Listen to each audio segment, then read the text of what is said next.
I've been sitting in this same chair for 3 months now, and I still don't know how to explain what's happening to me.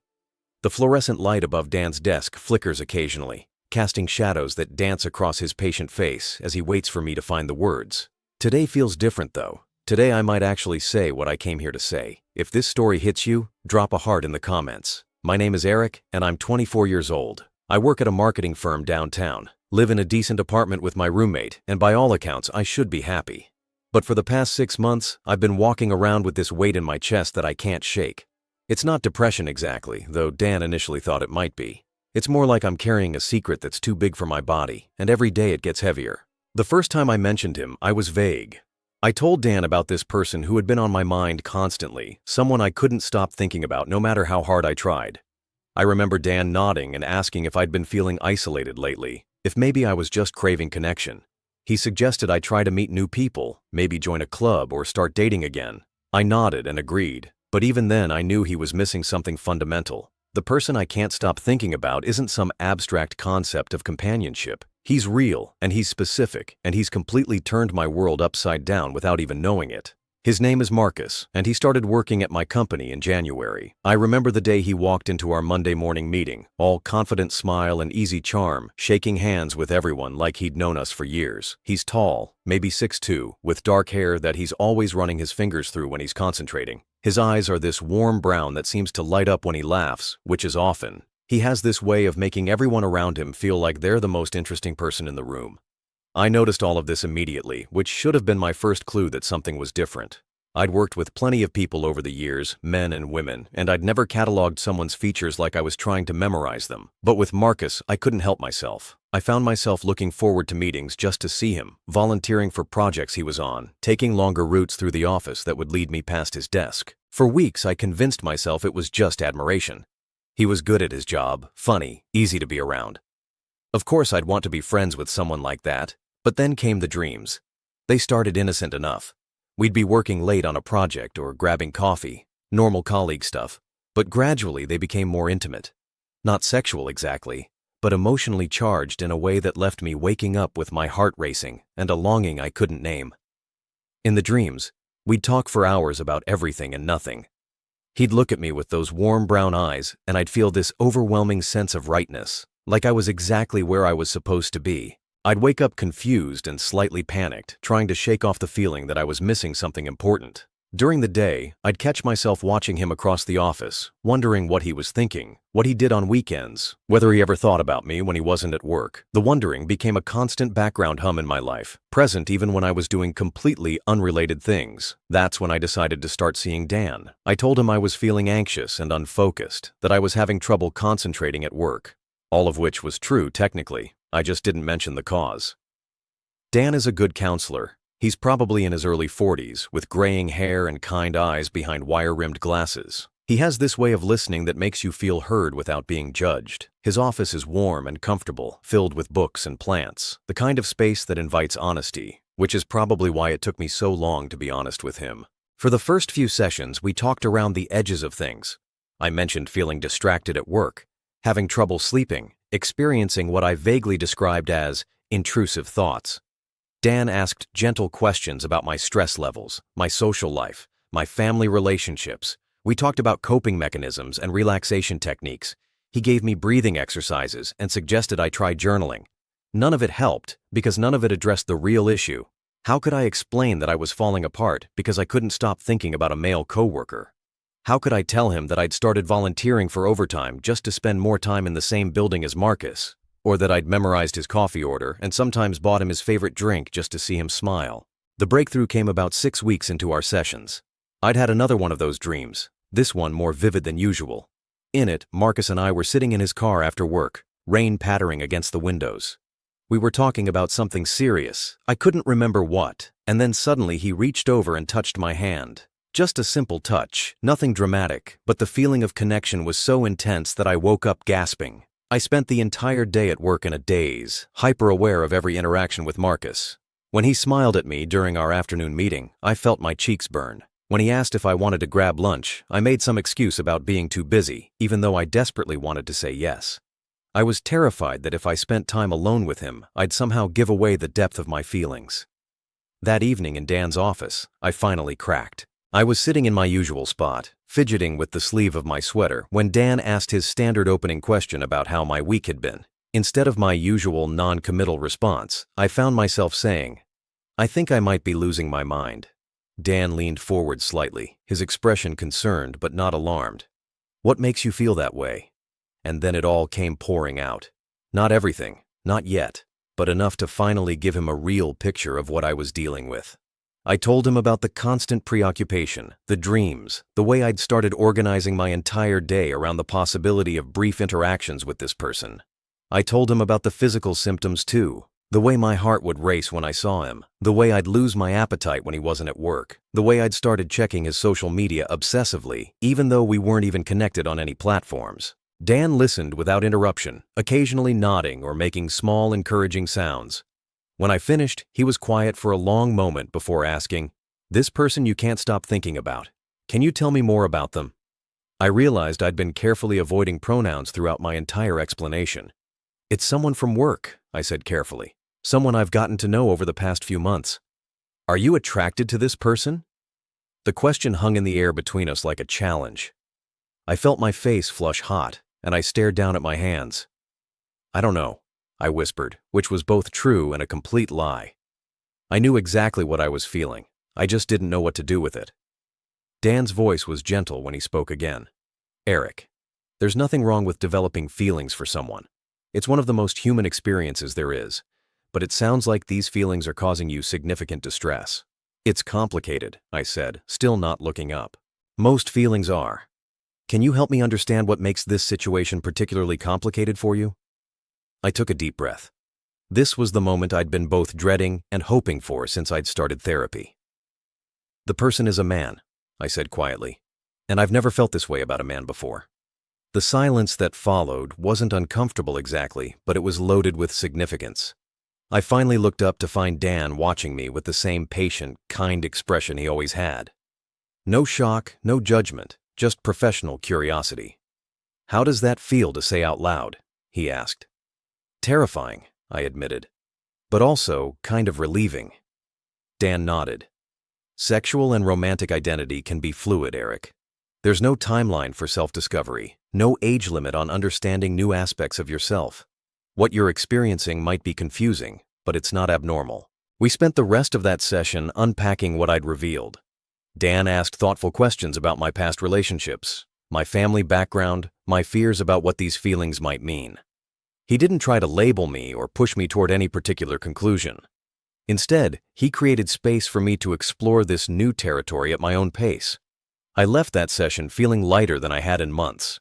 Not because anything had been solved, but because I'd finally named the thing that had been consuming me. I was attracted to Marcus. I was attracted to a man. Whatever that meant for my identity, my future, my sense of self, at least now I could acknowledge the truth. The next few weeks brought a different kind of challenge. Now that I'd admitted my feelings to Dan, I found myself hyper-aware of every interaction with Marcus. I started noticing things I'd previously ignored, like the way he sometimes lingered by my desk when he had questions, or how he'd chosen to sit next to me during team meetings, even when other seats were available. I also started noticing my own behavior more critically, the way I'd light up when he walked into a room, the way I'd find excuses to extend our conversations, the way I'd replay every interaction we had, searching for hidden meaning in casual comments. I realized I'd been flirting with him without even knowing it, and the thought both thrilled and mortified me. During one particularly memorable session, I told Dan about an incident that had happened earlier that week. Marcus and I had been working late on a presentation, and around 9 o'clock he'd suggested we order dinner to the office. We'd eaten at the conference table, the building quiet around us, talking about everything except work. He'd told me about his college years, his family, his dreams of maybe traveling more. I'd shared more about myself than I had with anyone in months. At one point, he'd laughed at something I said and reached across the table to touch my arm. It was a casual gesture, the kind of thing people do all the time, but I'd felt it like an electric shock. For a moment, our eyes had met and held, and I'd felt this overwhelming urge to lean across the table and kiss him. The moment stretched between us, loaded with possibility, until he'd cleared his throat and turned back to his laptop. I'd spent the rest of the evening in a state of confused arousal, wondering if I'd imagined the tension or if something had actually passed between us. I replayed the moment obsessively, analyzing every micro-expression, every pause, every word. "What did you do with that feeling?" Dan asked when I finished telling him about the incident. "Nothing," I said. "I went home and took a cold shower and tried to convince myself I was imagining things." "But you don't think you were imagining it?" I shook my head. "I think something happened in that moment. I think he felt it too. But I have no idea what to do with that information." Dan leaned back in his chair, considering. "What's stopping you from exploring the possibility that your feelings might be reciprocated?" The question opened a floodgate of fears I'd been trying to suppress. What if I'm wrong? What if I've been reading signals that aren't there? What if he's not interested in men at all? What if I ruin our working relationship? What if I ruin his career? What if I ruin mine? "Those are all valid concerns," Dan said. "But what if you're right? What if your feelings are mutual? What if there's something real here worth exploring?" I'd never let myself seriously consider that possibility. The idea that Marcus might actually be interested in me, that the moments of connection I'd been treasuring weren't one-sided, was almost too much to hope for. But Dan's question forced me to examine why I was so quick to assume the worst-case scenario. Over the following weeks, I started paying closer attention to Marcus's behavior around me, not in the obsessive way I had been, but with a more objective eye. I noticed that he did seem to seek out my company more than he did with other colleagues. He'd stop by my desk to chat about non-work topics, invite me to join him for lunch, ask my opinion on things that weren't really in my area of expertise. He remembered details about my life that I'd mentioned in passing, like my favorite coffee shop or my sister's upcoming wedding. More significantly, I started noticing moments of physical awareness between us. The way he'd stand just a little closer to me than necessary when we were looking at something on a computer screen. The way his hand would brush mine when we reached for the same document. The way he'd look at me sometimes, with an expression I couldn't quite read but that made my pulse quicken. I brought these observations to Dan, who listened with his usual thoughtful attention. "It sounds like you're becoming more aware of the dynamic between you two," he said. "How does that feel?" "Hopeful," I admitted. "And terrifying. I keep thinking I'm setting myself up for disappointment." What would disappointment look like in this situation? I considered the question. Finding out that I've been reading too much into normal friendly behavior. Having him reject me if I ever worked up the courage to say something. Having to continue working with him every day, knowing he doesn't see me the way I see him. Dan nodded. "And what would success look like?" The question caught me off guard. I'd been so focused on all the ways things could go wrong that I'd barely allowed myself to imagine them going right. I guess success would be him feeling the same way I do. Being able to explore whatever this is between us without it destroying everything else. "Do you think that's possible?" "I'm starting to think it might be," I said, surprised by my own honesty. That session marked a turning point in my therapy. Instead of just processing my confusion and fear, Dan started helping me think practically about my situation. We talked about ways to gauge Marcus's interest without putting either of us in an uncomfortable position. We discussed the potential complications of a workplace relationship and how to navigate them responsibly. We explored my feelings about dating men in general and what it might mean for my identity if I pursued something with Marcus. The conversation about identity was particularly complex. I'd dated women throughout my 20s and had enjoyed those relationships, even if none of them had felt quite right in the end. I'd never questioned my sexuality before Marcus, never felt that pull toward another man. Dan helped me understand that sexuality could be fluid, that attraction didn't always fit into neat categories, that it was okay to be uncertain about labels while still being clear about my feelings. "You don't have to figure out your entire sexual identity before you can acknowledge that you're attracted to Marcus," he told me during one session. "Sometimes we understand ourselves better through experience than through analysis." The idea was both liberating and terrifying. It meant I could stop trying to fit my feelings into a predetermined box and just focus on what felt real and immediate. But it also meant potentially taking action, which required a level of courage I wasn't sure I possessed. The catalyst came in early November. Our team was invited to a happy hour at a bar downtown to celebrate the successful completion of a major project. I almost didn't go, still nervous about spending social time with Marcus outside of work, but Dan had been encouraging me to put myself in situations where I could interact with him more naturally. The bar was crowded and loud, filled with people from various departments unwinding after a long week. I'd been there for about an hour, nursing a beer and making small talk with colleagues, when Marcus appeared at my elbow. "Want to get some air?" he asked, leaning close to be heard over the music. "It's getting pretty stuffy in here." I nodded, and we made our way through the crowd to a quieter side street. It was a cool November evening, the kind where you could see your breath in the air. Marcus pulled out a pack of cigarettes and offered me one, which I declined. "I didn't know you smoked," I said. He shrugged, lighting up. "Social habit. Probably a bad one." He took a drag and looked at me sideways. "You seem different lately. More relaxed, maybe. It's nice." The comment surprised me. I'd been feeling anything but relaxed, but maybe the therapy was helping in ways I hadn't noticed. "Thanks, I guess. I've been working on some things." "Good for you." He was quiet for a moment and then said, "Can I ask you something?" My heart immediately started racing. "Sure. Are you seeing anyone? Dating, I mean?" The question hung in the air between us, loaded with possibility. I could feel this moment's significance, the way it seemed to shimmer with potential. "No," I said carefully. "I'm not seeing anyone. Why?" Marcus took another drag of his cigarette, and I noticed his hand was slightly shaking. "I've been thinking about asking you out, but I wasn't sure if you'd be interested." The world seemed to tilt slightly on its axis. Here was the moment I'd been both hoping for and dreading for months, and now that it was happening, I felt strangely calm. "You want to ask me out?" He nodded, not quite meeting my eyes. "I know it's probably not the smartest idea with us working together and all, and I wasn't sure if you were interested in men." "I'm interested in you," I said, the words coming out before I could second-guess them. "I've been interested in you for months." Marcus's face broke into a smile that was part relief, part joy. "Really? Really? I've been driving myself crazy trying to figure out if you felt the same way." He laughed, flicking his cigarette into the street. "I've been doing the same thing. I kept thinking I was imagining signals that weren't there." We stood there grinning at each other like idiots, the weight of months of uncertainty finally lifting.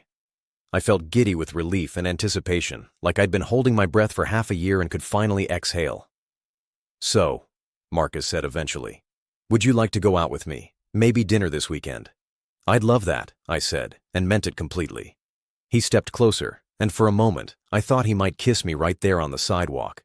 Instead, he reached up and touched my face gently, his thumb brushing across my cheek. "I'm really glad we figured this out," he said softly. "Me too," I whispered. The first month of dating Marcus was a revelation. All those months of wondering and worrying and analyzing every interaction suddenly made sense. The connection I'd felt, the moments of tension, the way he'd seemed to seek out my company, none of it had been in my imagination. If anything, I'd been underestimating the depth of his interest. Our first official date was at a small Italian restaurant across town, far enough from our usual haunts that we were unlikely to run into colleagues. I'd been nervous beforehand, unsure how to navigate this new dynamic between us, but Marcus had a way of putting me at ease. He was the same person I'd been falling for at work, funny and thoughtful and genuinely interested in what I had to say, but now I didn't have to hide my attraction or pretend I wasn't hanging on his every word. The physical aspect of our relationship developed gradually. Our first kiss happened at the end of that initial date, soft and tentative at first, then deeper as we both realized this was really happening. I'd kissed men before, brief experimentation in college that I'd dismissed as curiosity, but kissing Marcus felt entirely different. It felt like coming home to something I didn't know I'd been missing. I brought all of this to Dan, who listened with obvious satisfaction as I described the shift in my life. "You seem happier," he observed during one session. "More settled." "I feel like I've been carrying around this puzzle for months, and suddenly all the pieces fit together," I said. "I understand myself better now. I understand what I want." "And what do you want?" "I want to be with him," I said without hesitation. "I want to see where this goes. I want to stop being afraid of what people might think and just focus on what makes me happy." Dan smiled. "That's a significant shift from where you were when we started these sessions." He was right. The confused, anxious person who'd first walked into his office barely resembled who I was now. I still had moments of uncertainty, still occasionally worried about the complications of dating a coworker or what it meant for my identity to be in a relationship with a man. But those concerns felt manageable now, secondary to the overwhelming rightness of being with Marcus. We'd been dating for about 6 weeks when Marcus brought up the topic of telling people at work. We'd been careful to keep our relationship private, maintaining professional boundaries during business hours and avoiding obvious displays of affection around colleagues. But the secrecy was starting to feel burdensome. "I hate pretending we're just friends," he said one evening as we sat on his couch watching a movie. "I want to be able to talk about you, about us." I understood what he meant. I'd found myself editing stories when talking to coworkers, careful not to reveal too much about how I'd spent my weekends or why I was in such a good mood lately. It felt dishonest in a way that made me uncomfortable. "What do you think would happen if people knew?" I asked. Marcus shrugged. "I think most people would be happy for us. We work well together, we're both good at our jobs, and it's not like we're violating any company policies." He was right about the policies. I'd checked. Our company had guidelines about disclosure for relationships between supervisors and subordinates, but Marcus and I were at the same level in different departments. As long as we maintained professionalism at work, there was no reason we couldn't date. The bigger concern for me was more personal. Being open about our relationship would mean being open about my sexuality, at least to some extent. I'd never been in the closet exactly, but I'd never had to actively come out either. The thought of casual conversations about my boyfriend, of bringing him to company events, of answering questions about my personal life, felt simultaneously thrilling and terrifying. I discussed this with Dan, who helped me think through my concerns practically. "What's the worst-case scenario?" he asked. "Some people might be uncomfortable with it. Some people might treat me differently. I might face discrimination or judgment." "Those are real possibilities," Dan agreed. "How do you think you'd handle them if they came up?" I considered the question. A few months ago, the fear of potential negative reactions might have been enough to keep me closeted indefinitely. But now, with Marcus in my life and a clearer sense of who I was, those concerns felt less overwhelming. "I think I'd deal with it," I said. "The people whose opinions matter to me would be supportive. The ones who wouldn't be supportive probably aren't people I want in my life anyway." Dan nodded approvingly.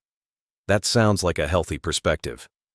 The conversation helped me realize that my reluctance to be open about our relationship had less to do with practical concerns and more to do with old fears about acceptance and belonging.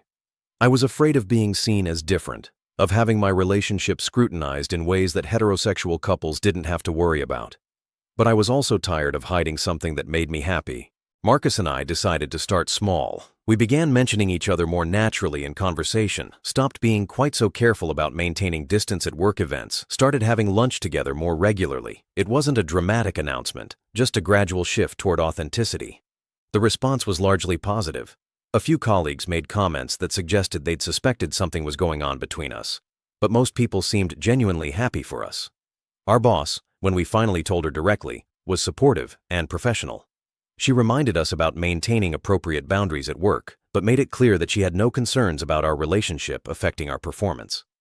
There were a few awkward moments, a couple of colleagues who seemed uncomfortable with the idea of two men dating, but they were in the minority.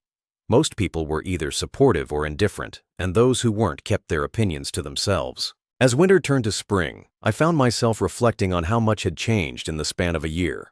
The man who'd first walked into Dan's office, confused and anxious, and unable to name what he was feeling, seemed like a different person entirely. I was still seeing Dan, but our sessions had shifted from crisis management to general life navigation. We talked about communication and relationships, about balancing work and personal life, about continuing to understand and accept myself as I grew. Marcus and I had settled into a comfortable rhythm. We spent most evenings together, either at his apartment or mine. We'd started talking about moving in together, maybe finding a place that was ours rather than adapting to each other's existing spaces. We'd met each other's families, navigated the sometimes awkward conversations about sexuality and identity, and found ourselves accepted and loved for who we were. The relationship wasn't without its challenges. We had different communication styles, different approaches to conflict resolution, different comfort levels with public displays of affection. But we'd learned to talk through our differences, to compromise and support each other through difficult moments. What had started as an overwhelming crush had developed into something deeper and more sustainable. During one of my sessions with Dan, he asked me how I felt about the journey I'd been on over the past year. "Grateful," I said without hesitation. "Grateful that I found the courage to talk about what I was feeling. Grateful that you helped me understand myself better. Grateful that Marcus felt the same way I did." "What would you tell someone who was going through something similar?" Dan asked. I thought about the question seriously. I'd tell them that feelings don't have to make sense immediately, that it's okay to be confused, to not have all the answers right away, that sometimes the scariest thing is also the most worthwhile thing. Dan smiled. "That's wise advice." I'd also tell them to find someone to talk to, someone who can help them sort through their feelings without judgment. I don't think I could have figured this out on my own. It was true. Without therapy, I might have spent months or years stuck in that cycle of confusion and longing, too afraid to name what I was feeling or act on it. Dan had given me the tools to understand myself, the courage to be honest about my feelings, and the framework to navigate the complicated process of building a relationship with Marcus. As I prepared to leave that session, Dan asked if I felt ready to reduce our meetings to once a month rather than once a week. It was a question I'd been expecting, and one that filled me with both pride and a little nervousness. "I think so," I said. "I feel like I have a good handle on things now. I know I can always come back if I need to talk through something." "You can," Dan assured me. "But I think you're right. You've developed good insight into yourself and good communication skills. You're in a healthy relationship with someone who cares about you. You've built a strong foundation." Walking out of Dan's office that day, I felt a sense of completion that I hadn't expected. Not completion in the sense that my life was finished or that I'd never face challenges again, but completion in the sense that I'd successfully navigated a major period of growth and self-discovery. I'd figured out who I was, what I wanted, and how to go after it. That evening, I met Marcus for dinner at the same Italian restaurant where we'd had our first date. It had become a tradition of sorts, a place we returned to when we wanted to celebrate or mark important occasions. As we sat across from each other, talking about our days and making plans for the weekend, I felt overwhelmed with contentment. "What are you thinking about?" Marcus asked, noticing my expression. "Just how different everything is now compared to a year ago," I said. "How different I am." Marcus reached across the table and took my hand. "You're not that different. You're still the same person I fell for. You're just more yourself now, if that makes sense." It did make sense. I wasn't a different person, I was just a more authentic version of myself. I'd stopped hiding from my feelings, stopped being afraid of what they might mean, and started embracing the possibility that I deserved to be happy. "I love you," I said, the words coming easily now, though they'd once seemed impossible. "I love you too," Marcus replied, squeezing my hand. As we walked home together that night, hand in hand under the streetlights, I thought about all the things I'd been afraid of when I first started therapy. I'd been afraid of my feelings, afraid of rejection, afraid of judgment, afraid of change. But none of those fears had materialized in the way I'd imagined. Instead, I'd found love and acceptance and a deeper understanding of myself. The journey hadn't been easy, but it had been worth it. Every moment of confusion, every difficult conversation, every step outside my comfort zone had led me to this place of contentment and authenticity. I was exactly where I was supposed to be, with exactly the person I was meant to be with. And for the first time in longer than I could remember, I felt completely at peace with who I was and what I wanted from life.